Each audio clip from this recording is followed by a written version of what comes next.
जनार्दना कृष्ण राधिकापते जन विमोचना कृष्ण जन्ममोचना गरुड वाहना कृष्ण गोपिकापते नयन मोहना कृष्ण नीरजेक्षणा.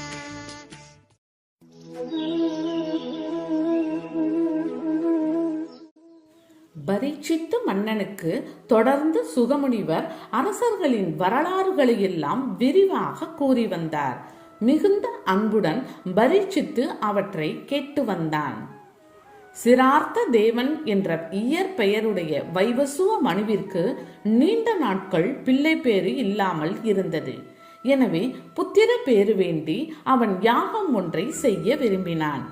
தன்னுடைய குல குருவான வசிஷ்டரிடம் அத்தகைய யாகம் ஒன்றை செய்ய வேண்டும் என்று வேண்டிக் கொண்டான். அவரும் ஒப்புக்கொண்டு யாகத்தை தொடங்கினார். அப்பொழுது வைவஸ்வ மனுவின் மனைவியான ஸ்ரத்தை என்பவள் தனக்கு பெண் பிறக்க அருள் செய்யும்படி புரோகிதரை வேண்டிக் கொண்டாள். புரோகிதரும் ஒப்புக்கொண்டார். ஆனால் இந்த விஷயம் வைவஸ்வ மனுவிற்கு தெரியாது. புரோகிதரும் மந்திரத்தை மாற்றி உச்சரித்து யாகத்தை நடத்தி வந்தார். யாகம் நல்லபடியாக நடந்து முடிந்தது. மனு பத்தினியும் கருவுற்றாள். பின்னர் பேறுகாலம் வந்தது.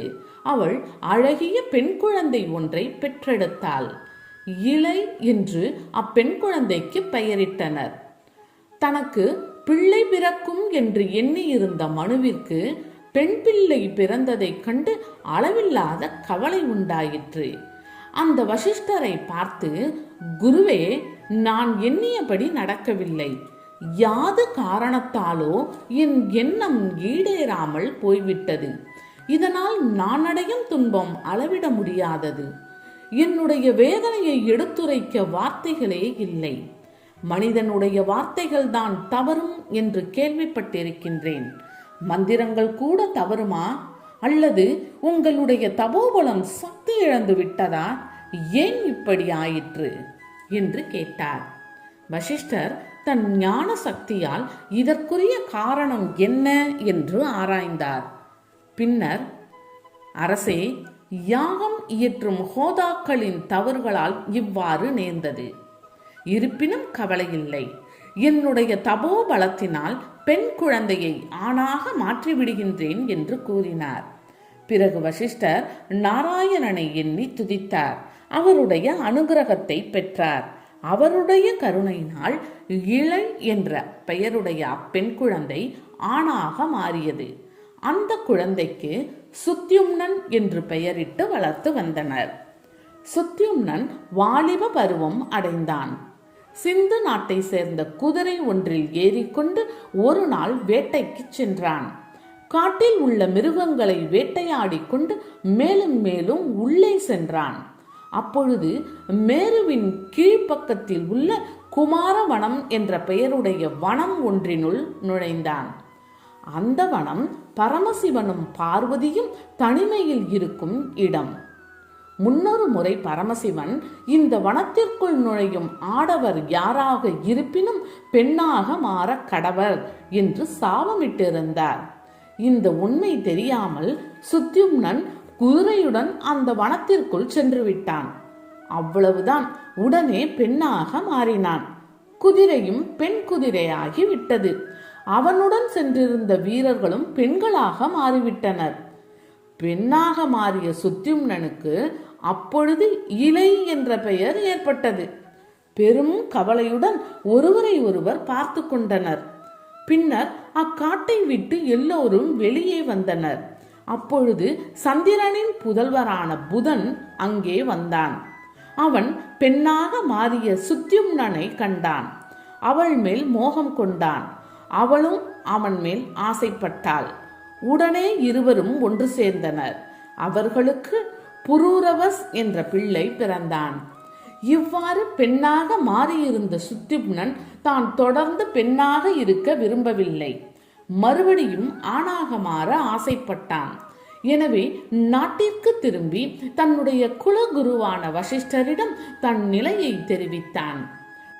உடனே அவர் தன்னுடைய சீடனான சுத்யுப்னன் ஆண் வடிவம் பெற சிவபெருமானை எண்ணி துதித்தார்.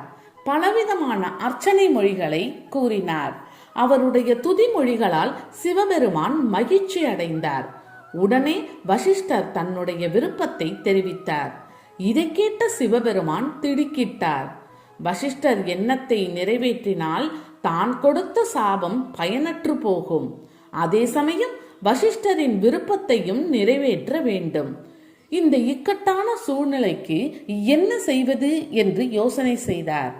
எனவே அவர் சுத்யுப்னன் 1 மாத காலம் ஆணாக இருக்க வேண்டும், மறுமாதம் பெண்ணாக இருக்க வேண்டும் என்று வரமருளினார். இவ்வாறு மாறி மாறி ஆணாகவும் பெண்ணாகவும் இருந்து வந்த சுத்யுப்னன் அந்த சூழ்நிலையில் ஆட்சி பொறுப்பையும் ஏற்றான். நன்முறையில் மக்களை பாதுகாத்து வந்தான்.